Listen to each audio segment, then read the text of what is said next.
Hi hello welcome to our channel. నేను మీ సిరి. ఈరోజు మనం చెప్పుకోబోయే కథ రాక్షసుడు పార్ట్ 41. కథలోకి వెళ్ళే ముందు లైక్ చేయడం మర్చిపోకండి.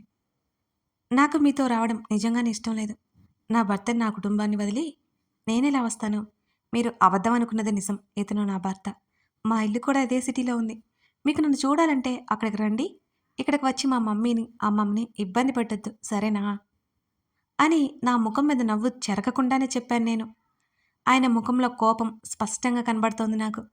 నేనది పట్టించుకోలేదు. నిన్నిక్కడి నుంచి తీసుకెళ్ళడం క్షణాల్లో పని. మర్యాదగా వస్తే నీకే మంచిది. నిన్ను బాధ పెట్టడం మాకిష్టం లేదు. నువ్వు నా కొడుకు ప్రతిరూపం అని ఆయన అంటుండగానే, ఈ వయసులో కూడా ఆస్తి కోసం ఇంత దిగజారుతారా? ఆదిల్ అసహ్యంగా అన్నాడు. ఆస్తేంటి? నాకు అర్థం కాలేదు. అదే మాట ఆదిల్ని అడిగాను. ఆస్తి కోసం ఏంటి అని అతని చేతిని పట్టుకుని ఊపాను. ఆది, ఏం మాట్లాడుతున్నావు నువ్వు? ఈ విషయం మా మమ్మీ కూడా తెలియదనుకుంటా అంతే ఆశ్చర్యంగా అడిగింది. అవును, వీళ్ళు వచ్చింది సోనా మీద ప్రేమతో కాదు అని వాళ్ళని సూటిగా చూస్తూ చెప్పి, మీ నాన్నగారికి వాళ్ళ తాతగారి నుంచి ఆస్తి వచ్చింది. వాటికి సర్వ హక్కులు మీ నాన్నవే. ఆ తర్వాత అవి నీకు చెందుతాయి, లేదా నీ పిల్లలకి చెందుతాయి. ఇదిగో ఈవిడ ఉంది కదా అంటూ మా అత్తని చూపించి, ఓ పనికి వాళ్ళ కొడుకు ఉన్నాడు. వాడికి నిన్నిచ్చి పెళ్లి చేస్తే ఆస్తి నువ్వు రెండు దక్కుతాయి అనేది వీళ్ళ దిక్కుమాలిన ప్లాన్ అని కుండ బద్దలు కొట్టేశాడు ఆదిల్. ఆ విషయం విని నిర్ఘాంతపోయాను నేను. మా మమ్మీకి కూడా అప్పుడే తెలుసన్నట్టు విస్తుబోయి చూస్తోంది ఆమె. మా అమ్మమ్మ మాత్రం ఏం మాట్లాడలేదు. అందరూ షాక్లో ఉన్నారనుకుంటా. ఆస్తి నా మనవరాలికి చెందిన మాట వాస్తవమే, కానీ మేము నా మనవరాల కోసమే వచ్చాం అని తాతయ్య అన్నాడు. ఇక ఆపుతారా అంటూ కార్తీక్ దగ్గరికి వెళ్ళి ఏదో చెప్పాడు. కార్తీక్ తల ఊపి బయటికెళ్ళాడు. తమరి భార్యని, తమరి కూతుర్ని అడగండి. వాళ్ళు మీకు ఏం చెప్పారో నాకు తెలియదు. వాళ్ళు మాత్రం ఆస్తి కోసమే వచ్చారు. మీ కళ్ళల్లో కనిపిస్తున్న నిజాయితీ వాళ్ళ కళ్ళలో లేదు అని సూటిగా చూస్తూ చెప్పాడు ఆదిల్. ఆయన వెంటనే భార్య వైపు, కూతురు వైపు చూశాడు. అతను చెప్పేది నిజమేనా అని అడిగాడు గంభీరంగా. కాదండి, మనం మన పాప కోసం వచ్చాం, అంతే అంతే అని తడబడుతూ చెప్పింది మా నానమ్మ. మర్యాదగా చెప్తారా లేదా? ఇద్దరిని చూస్తూ గదమడంతో, ఆస్తి గురించి మాకేం తెలియదు నాన్న. నా కొడుక్కి మాత్రం మన పాపనిచ్చి పెళ్లి చేద్దాం అనుకున్నాను అని అంది మా అత్త అనే ఆవిడ. నోర్ముయ్, నీ పోరంబో కొడుక్కి ఈ బంగారు తల్లినిచ్చి పెళ్లి చేయాలా అని మా ముందే గట్టిగా రెంకలు వేశాడు మా తాతయ్య. మీ గొడవ ఏదైనా ఉంటే మీ ఇంట్లో చూసుకోండి, ఇక్కడికి వచ్చి ఇబ్బంది పెట్టకండి అని ఆదిల్ అనగానే మా వైపు తిరిగాడు ఆయన. నా మీద ప్రమాణం చేసి చెప్తున్నాను, నా మనవరాలు కోసమే నేను వచ్చాను. ఇక్కడ ఎన్నో ఇబ్బందులు పడుతుందని తీసుకెళ్ళడానికి మాత్రమే వచ్చాను అని ఆయన పశ్చాత్తాపంతో చెబుతుంటే, తను నా భార్య, ఎక్కడికి రాదు. తను ఉన్నట్టుగా మీకు చూడాలి అనిపించినప్పుడు మా ఇంటికి మీరు తప్పకుండా రావచ్చు అని దండం పెట్టేశాడు ఆదిల్. ఈలోపు కార్తీక్ వచ్చి ఏవో పేపర్స్ పట్టుకొచ్చాడు అక్కడికి. ఆంటీ, సోనా అని మా ఇద్దరి వైపు చూస్తూ, సోనా, సంతకం కావాలి. మీ సంతకం కూడా కావాలి. మీ నాన్నగారి ఆస్తిని నువ్వు చేస్తున్నట్టు సంతకం చేస్తావా? ఏమీ ఇబ్బంది లేదు కదా? ఏదైనా అభ్యంతరం ఉంటే తప్పకుండా చెప్పండి అని అన్నాడు ఆదిల్ మా ఇద్దరిని చూస్తూ. మాకు ఎటువంటి ఆస్తులు వద్దు ఆది. మమ్మల్ని ప్రశాంతంగా బ్రతకనిస్తే చాలు అని మా మమ్మీ చెప్పింది. ఇంత ఆస్తిని పోగొట్టుకోవాలా?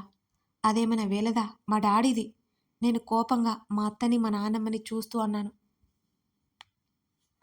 వెంటనే ఆదిల్ నా భుజం చుట్టూ చేయి వేసేసి, ఆస్తి కోసం ఆవేశపడే వాళ్ళ నుంచి నీకెప్పటికైనా ప్రమాదమే. అయినా ఆ డబ్బు మనకు లేనిదా? ఆ డబ్బు కంటే ప్రశాంతత ముఖ్యం. అది నీదే కాదు అనను. కొన్ని కొన్ని బంధాలు వద్దు అనుకుంటే వాటితో ముడిపడి ఉన్నవన్నీ దూరం చేసుకోక తప్పదు. ఇక నీ ఇష్టం.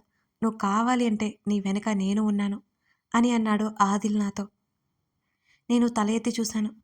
మా తాతయ్య తలదించుకున్నాడు. అత్త, నానమ్మ కంగారుగా నన్నే చూస్తున్నారు. ఆదిల్ ఆ పేపర్‌లో నా ముందు పెట్టగానే నేను క్షణమైనా ఆలోచించకుండా ఇక సంతకం పెట్టేశాను. ఆయన చేతుల్లో అవి పెట్టేశాడు. ఆయన తల కొట్టేసినట్టుగా ముఖం దించుకున్నాడు. ఇక వెళ్ళిరండి అని ఆది నమస్కారం చేశాడు. ఆయన ఒక క్షణం కూడా ఆగకుండా ఆ పేపర్లు భార్య మీద విసిరి కొట్టి అక్కడి నుంచి బయటికెళ్ళిపోయాడు. కంగారుగా ఆ పేపర్లు అందుకుని వాళ్ళిద్దరూ కూడా వెనకే వెళ్ళిపోయారు. వాళ్ళతో పాటు వచ్చిన మనుషులు కూడా. నేనింకా సోనా మీద ప్రేమతో వచ్చారనుకున్నాను.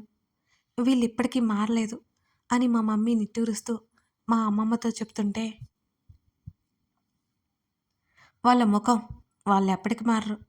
వాళ్ళ పీడ విరగడైపోయింది అని అంది మా అమ్మమ్మ చిరాగ్గా. అయినా ఈ విషయాలు నీకెలా తెలుసు అని ఆదిల్ వైపు చూస్తూ అడిగాను నేను. ఎంక్వైరీ చేయించానులే. నా భుజం మీద తట్టి వదిలాడు ఆదిల్. అప్పటికే మా మమ్మీ తెగ కంగారు పడిపోయి అప్పుడే రిలాక్స్ అవుతున్నట్టు సోఫాలో కూలపడింది. మా అమ్మమ్మ అలాగే చూస్తుంటే, అమ్మమ్మ మమ్మీని లోపలికి తీసుకెళ్ళు, మీ అమ్మాయికి కాస్త ధైర్యం చెప్పు అని వెటకారంగా అన్నాను. మా మమ్మీ వాళ్ళ ముందు తలదించుకోవడం నాకు బాగా కోపం వచ్చింది మరి. రాకుండా ఎలా ఉంటుంది? మా అమ్మమ్మ తొందరగా మా మమ్మీని లోపలికి తీసుకెళ్ళిపోయింది. ఆదిల్ కార్తీక్‌తో మాట్లాడుతున్నాడు. ఇద్దరూ ఒకరినొకరు హత్తుకుని దూరం జరిగారు. కార్తీక్‌కి థాంక్స్ చెప్పాడు. కాసేపు తర్వాత కార్తీక్ వెళ్ళి వస్తానని చెప్పి వెళ్ళిపోయాడు. ఉండమని చెప్పినా వినలేదు. వీధి తలుపు వేసి వెనక్కి తిరగగానే నా వైపు చూసి కళ్ళెగరేశాడు. పరిగెత్తుకుంటూ వెళ్ళి హత్తుకున్నాను. కాళ్ళు పైకెత్తి గట్టిగా తన బుగ్గ మీద ముద్దు పెట్టుకున్నాను. ఏయ్ అంటూ నన్ను దూరం జరుపుతూ చుట్టూ చూపించాడు ఆదిల్. నేనింకా గట్టిగా హత్తుకున్నాను తన్ని. టిఫిన్ చేద్దాం, ఫ్రెష్ అవుతావా అని అడిగాను. ఆల్రెడీ తినేసి వచ్చాను. నువ్వెళ్ళి తినేసిరా అని చెప్పాడు ఆదిల్. నువ్వు నా రూమ్లో కూర్చో, మమ్మీ వాళ్ళకి టిఫిన్ ఇచ్చేసొస్తా అనగానే నన్ను వదిలి గదిలోకి వెళ్ళిపోయాడు తను. మమ్మీ అమ్మమ్మకి టిఫిన్ ఇచ్చేసి మమ్మీ ఇంకా దిగులుగా ఉండడంతో ఆ బాధ్యత మా అమ్మమ్మకు వదిలేసి ప్లేట్లో ఫుడ్ పెట్టుకుని రూమ్లోకి వచ్చేసాను నేను. ఆది అలా కళ్ళు మూసుకుని రిలాక్స్ అవుతున్నాడు. జర్నీ చేసొచ్చాడు కదా. ప్లేట్ పక్కన పెట్టి అతని బొజ్జ మీద చెవి పెట్టాను. ఏం చేస్తున్నావు అని అడిగాడు. అలాగే కళ్ళు మూసుకొని నా తల మీద చెయ్యి వేస్తూ, తిన్నావా లేదా అని చెక్ చేస్తున్నా అని తన ముఖంలోకి చూశాను. నిజంగానే చెప్తున్నాను, తిన్నాను. నువ్వు కానివ్వు అని నాకు చెప్పేసి మళ్ళీ కళ్ళు మూసుకున్నాడు. నా టిఫిన్ పూర్తి చేసి రూమ్లోకి వచ్చాను. అతను అప్పటికే నిద్రలోకి జారుకున్నట్టు నాకు అర్థమైంది. అసలు రాత్రి పడుకున్నాడో లేదో తన జుట్టుని మెల్లిగా సర్ది తనని మిస్ అయిన ఫీలింగ్ పోగొట్టుకోవడానికి అలాగే హత్తుకుని పడుకున్నాను. నిద్రలో నా చుట్టూ చెయ్యేసి దగ్గరికి తీసుకున్నాడు ఆదిల్. 11 గంటలప్పుడు మెలకువ వచ్చింది నాకు. ఆదిల్ నా పక్కన లేడు. అలాగే ఆవలించుకుంటూ బయటకు వచ్చాను. ముగ్గురు కాఫీలు సేవిస్తున్నారు. మాట్లాడుతున్నాడు మమ్మీ వాళ్ళతో ఆదిల్. నాకొక కప్పు కాఫీ ఇవ్వండి అని ఆదిల్ పక్కన సెటిల్ అయ్యాను. ఇప్పుడు నిద్ర ఏంటే? రాత్రులు నిద్ర కాసినట్టు ఎప్పుడు నిద్రే. మా అమ్మమ్మ వెటకారమాడింది. పో అమ్మమ్మ, నిద్ర సరిపోలేదు పడుకున్నా, ఆ మాత్రం దానికి ఏంటి నీ గోల అని మా అమ్మమ్మ ఇచ్చిన కాఫీ అందుకున్నాను. ఆ రోజు సాయంత్రం వరకు ఉండి ఇద్దరం తిరుగు ప్రయాణమయ్యాము. కారులో వస్తున్నంతసేపు తన చేతిని చుట్టేసి తన భుజం మీద తలవాల్చుకున్నాను నేను. తను వాచ్మెన్తో మాట్లాడి తర్వాత ఇంట్లోకి వచ్చేశాం. ఇంట్లోకి అడుగుపెట్టగానే నన్ను గట్టిగా చుట్టేశాడు ఆదిల్. ఊపిరాడనివ్వకుండా ఉక్కిరిబిక్కిరి చేసేశాడు. అలాగే నన్ను నా నడుము చుట్టూ చెయ్యేసి పైకెత్తేశాడు. మెట్ల వైపుకి తీసుకెళ్తుంటే తన హృదయంలో ముఖం దాచేసుకున్నాను నేను. నన్ను వదిలి డోర్ క్లోజ్ చేశాడు. నన్ను దగ్గరికి తీసుకున్నాడు. అదే సమయంలో తన ఫోను మోగి నాకు ఒళ్ళు మండేలా చేసింది.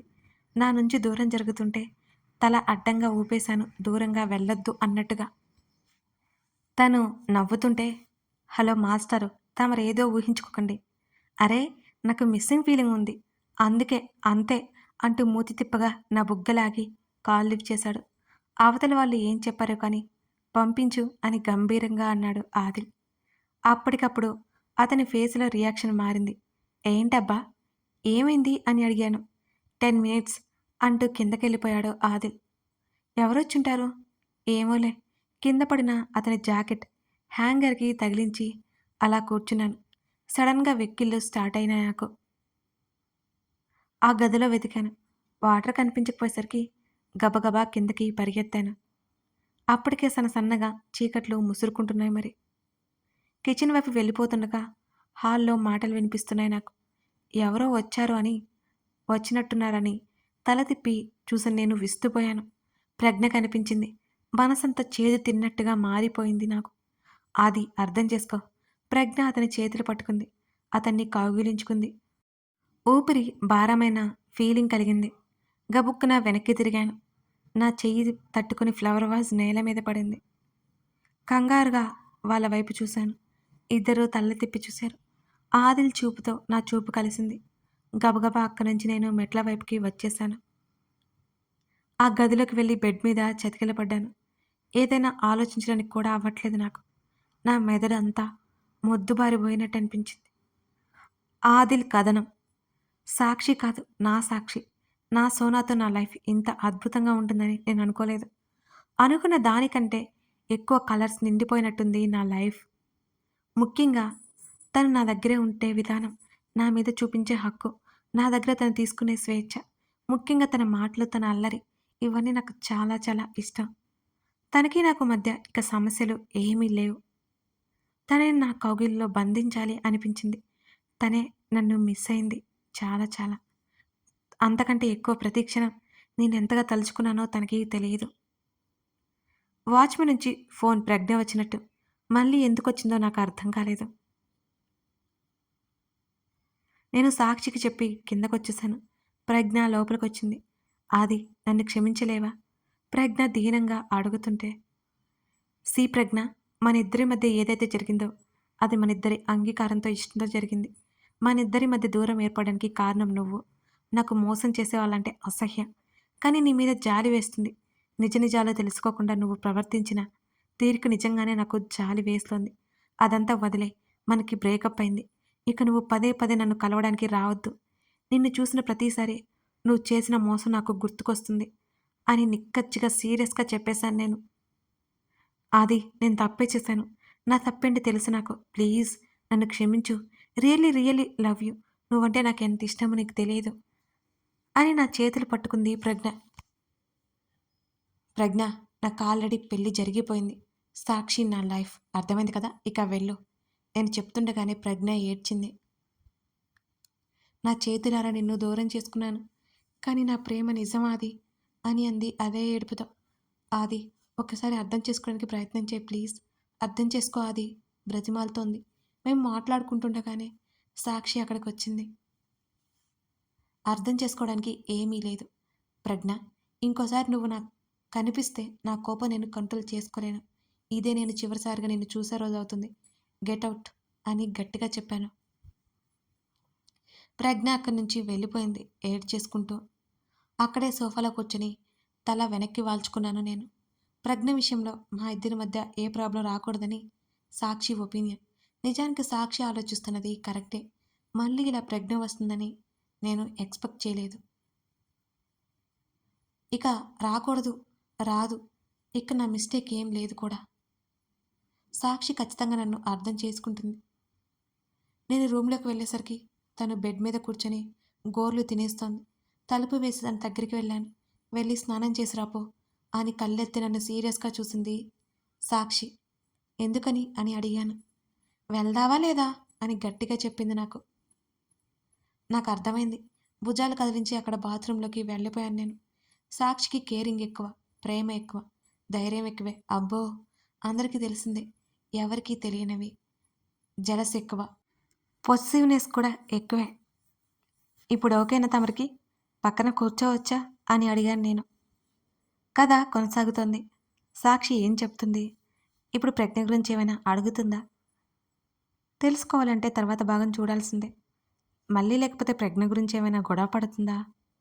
నెక్స్ట్ పార్ట్‌లో చూసేయండి. లైక్ చేసి కామెంట్ చేయడం మర్చిపోకండి. ఈ కథ మరో 2 ఎపిసోడ్స్‌లో పూర్తవ్వబోతుందన్నమాట. Thank you.